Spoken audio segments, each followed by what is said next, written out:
Hello bachcho, let's read the question. Question says that the metal salt A, blue in color. When salt A is heated strongly over a burner, then the substance B is eliminated and white powder C is left behind. When a few drop of the liquid D is added to the powder C, it becomes blue again. What would be A, B, C and D? Okay, तो इस question को अच्छे से समझते हैं. बोल रहा है कि एक मेटल सॉल्ट है A, वो किस कलर का है? ब्लू कलर का. अब उसमें बोल रहा है कि अगर सॉल्ट E है उसको अगर हीट किया जाता है स्ट्रांगली, मतलब काफी ज्यादा हीट कर दिया जाता है बर्नर से, तो सब्सटेंस बी जो है वो निकल जाता है और सिर्फ पाउडर सी बच जाता है. अब बोल रहा है कि अगर few drop of the liquid D को अगर फिर ऐड करते हैं किस में? पाउडर सी में, तो वो फिर से ब्लू में कन्वर्ट हो जाता. तो हमें बताना है कि ए बी सी और डी क्या होगा. ठीक है, तो डिस्कस करते हैं. तो अगर जस्ट मान लेते हैं कि कॉपर सल्फेट पेंटाहाइड्रेटेड, ठीक है, तो कॉपर सल्फेट, इसका मतलब कि इसका फॉर्मूला क्या हो जाएगा? इसका फॉर्मूला हो जाएगा CuSO4.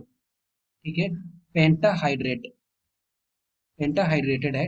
ठीक है, अगर इसको हीट करते हैं, ठीक है, अगर इसको हीट कर रहे हैं, ठीक है, तो ये किस में कन्वर्ट होगा? ये होगा CuSO4, और यहाँ पे वाटर का जो क्रिस्टलाइजेशन हुआ है वो यहाँ पे सेपरेट हो जाएगा. ठीक है, ये H2O. ठीक, अब यहीं अगर CuSO4 को फिर से अगर CuSO4 CuSO4 अगर इसमें अगर फिर रिएक्ट कराते हैं किससे? अगर H2O का संपर्क में लाते हैं, ठीक है, तो फिर ये किस में कन्वर्ट हो जाएगा? ये कन्वर्ट हो जाएगा CuSO4 5H2O.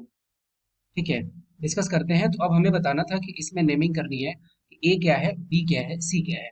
ठीक है, तो कॉपर सल्फेट पेंटाहाइड्रेटेड जो है, यही क्या हो गया? यहाँ पे ये ए हो गया, क्योंकि ये है एक मेटल का सॉल्ट है. ठीक है, और इसमें वाटर का क्रिस्टलाइजेशन हुआ है. इसका मतलब कि ये क्या है? ये ए है. ठीक, अब बोल रहा है कि ए को अगर हीट किया गया तो सब्सटेंस बी जो है वो एलिमिनेट हो गया, तो बी यहाँ से निकल गया, तो ये क्या हो गया? ये वाटर हो गया बी. और बोल रहा है कि सी जो है एक पाउडर के रूप में कॉपर सल्फेट हो गया, ये क्या है? ये सी है. अब यही सी जो है उसको अगर किसके साथ रिएक्ट कराते हैं? अगर ये बी के साथ कराते हैं, तो फिर ये कन्वर्ट होकर के क्या हो जाता है? फिर ये कन्वर्ट होकर के बोल रहा है यहाँ पे कि सॉरी, ये डी है. इस क्वेश्चन में बोल रहा है कि ये डी है. अब अगर लिक्विड डी है तो फिर ये किस में कन्वर्ट हो जाता है? फिर से ब्लू कलर. इसका मतलब कॉपर सल्फेट पेंटाहाइड्रेटेड, दैट मीन्स ये किस में कन्वर्ट हो रहा है एक्चुअली में? ये कन्वर्ट हो रहा है ए में. अगर इसको अगर बैलेंस करते हैं अगर इक्वेशन को, तो बैलेंस करने के लिए क्या लिख सकते हैं? यहाँ पे तो ये वाली जो इक्वेशन है, ये क्या है? ये यहाँ पे अगर 5 से अगर मल्टीप्लाई कर देते हैं तो ये बैलेंस हो गया, और यहाँ पे अगर 5 से मल्टीप्लाई कर देते हो तो ये भी बैलेंस हो गया.